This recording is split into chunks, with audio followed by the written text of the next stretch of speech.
عزیزان گرامی، قرآن مجید کی جو پہلی وحی ہے،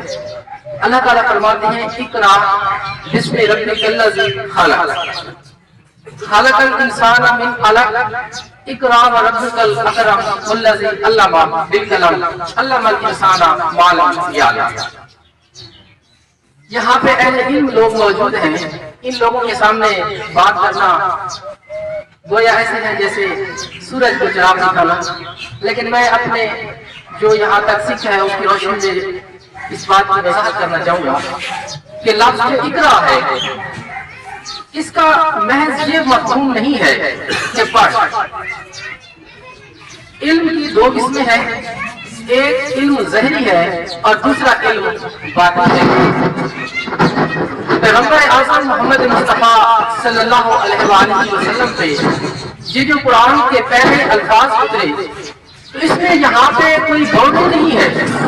کوئی لمیٹیشن نہیں ہے، کوئی حدودوں کا یوز نہیں ہے کہ کیا چیز پڑھنی ہے۔ تو یہاں سے یہ مفہوم علماء کرام نکالتے ہیں کہ ایک وہ علم ہے آسمانی علم جو کہ قرآن و حدیث کا علم ہے، اور دوسرا وہ علم ہے جو کہ اللہ تعالیٰ نے انسان کو دنیا میں زندگی گزارنے کے لیے جو جدید علوم کی ضرورت ہے، جو دور کی ضرورت ہے، وہ بھی ہم نے سیکھنے ہیں۔ میرے خیال میں یہاں پہ اس لیے حد نہیں لگائی گئی کہ کون سا علم سیکھنا ہے، ہر وہ علم جو انسان کے لیے، جو انسانیت کے لیے فائدہ مند ہے، جس سے آپ لوگوں کو نفع پہنچا سکتے ہیں، وہ ضرور سیکھنا چاہیے۔ لیکن اس علم کا تعلق ساتھ بتا دیا گیا ہے کہ بسم ربک الذی، کہ وہ علم جس میں اللہ تعالیٰ کا ذکر شامل ہے۔ اگر ہم دین اور دنیا کے علم کو آپس میں ایک پازیٹیو ریلیشن دیتے ہیں تو پھر وہ ہمارے لیے دنیا اور آخرت کی کامیابی بن جاتا ہے۔ آج ہمارا المیہ یہ ہے کہ ہم صرف ون سائیڈڈ ہو جاتے ہیں۔ اگر ہم دنیاوی فیلڈ میں جاتے ہیں، سائنس، ٹیکنالوجی یا کسی بھی فیلڈ میں جاتے ہیں تو ہم اس کا تعلق دین سے توڑ دیتے ہیں، جس کی وجہ سے ہم جو اصل ہمارے پاس خزانہ ہے علوم کا، اس سے ہم فائدہ مند نہیں ہو سکتے۔ اگر میں ایک ٹیچر ہوں تو مجھے بھی قرآن و حدیث کے علم سے شناسائی ہونی چاہیے۔ اگر کوئی ڈاکٹر ہے، انجینئر ہے، سیاستدان ہے، ایک کاشتکار ہے، ایک تاجر ہے، تمام علوم جو دنیاوی علوم ہے ہمیں دین کا علم ضرور سیکھنا چاہیے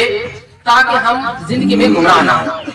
لیکن ساتھ ہمارے جو مدارس میں طلبہ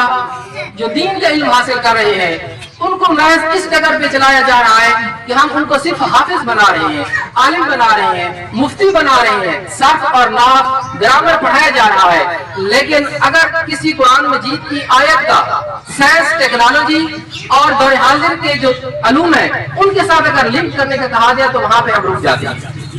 آج یہی وجہ ہے کہ ہم قرآن سے جو ہے وہ استفادہ نہیں کر رہے۔ جیسے اقبال فرماتے ہیں مگر وہ علم کے موتی کتابیں اپنے آبا کی، جو دیکھیں ان کو یورپ میں تو دل ہوتا ہے سیکارا۔ کیونکہ ہمارے جو آبا و اجداد تھے، کیمسٹری کے میدان میں ان کی بنیاد ہے، فزکس کے میدان میں ان کی بنیاد ہے، فلکیات کو آپ دیکھیں، آسٹرونومی کو دیکھیں، جیولوجی کو دیکھیں، آپ ڈاکٹری کو دیکھیں، انجینئرنگ کو دیکھیں، کسی بھی علم میں آپ دیکھیں جب آپ کو البیرونی، جابر بن حیان، موسیٰ الخوارزمی، ابن الہیثم، ابو علی سینا، سائنس کی ابتدا آپ کو وہیں سے نظر آئے گی، فلسفے کی ابتدا بھی آپ کو وہیں سے شروع ہوتی نظر آئے گی، دین کی ابتدا بھی آپ کو وہیں سے ہوتی نظر آئے گی۔ لیکن آج ہم نے اپنے آپ کو صرف ایک لائن تک جو ہے وہ محدود کر دیا ہے، جس کی وجہ سے ہمارے مدارس کے جو طلباء ہیں وہ 15 سال ایک مدرسے میں پڑھنے کے بعد بھی وہ اتنے قابل نہیں ہوتے کہ صرف ایک محلے کے مدرسے یا مسجد کو چلانے تک ہوتے ہیں، لیکن وہ جدید علوم میں جو ہے مہارت حاصل نہ کرنے کی وجہ سے ہم ترقی کی دور میں پیچھے رہ جاتے ہیں۔ یقین کریں کہ میں کہتا ہوں کہ آپ کو دولت میں زیادہ کمانی چاہیے، اس لیے کمانا چاہیے کہ اگر آپ مضبوط ہوں گے،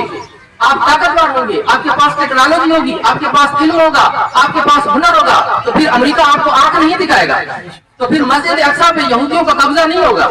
پھر ہمارے اندر غیرت بھی ہوگی، ہمارے اندر اعتماد بھی ہوگا۔ آج وہ دور نہیں ہے کہ جب میدان جنگ میں جو ہے ہمارے ہاتھ میں تلوار، نیزہ، چاقو، چھرا، ڈنڈا، سوٹا وہ ہوتا تھا اور دشمن کے سامنے ہم مضبوط جسامت کے ساتھ اس کو بچھاڑ دیتے تھے۔ آج سسٹم جو ہے بہت آگے چلا گیا ہے۔ آج آپ کی جنگ جو ہے وہ نفسیات کی جنگ ہے، آج آپ کی جنگ جو ہے وہ ٹیکنالوجی کی جنگ ہے۔ جیسے اقبال فرماتے ہیں کہ قرآن میں ہوتا زن اللہ کرے تجھ کو عطا جدت کردار،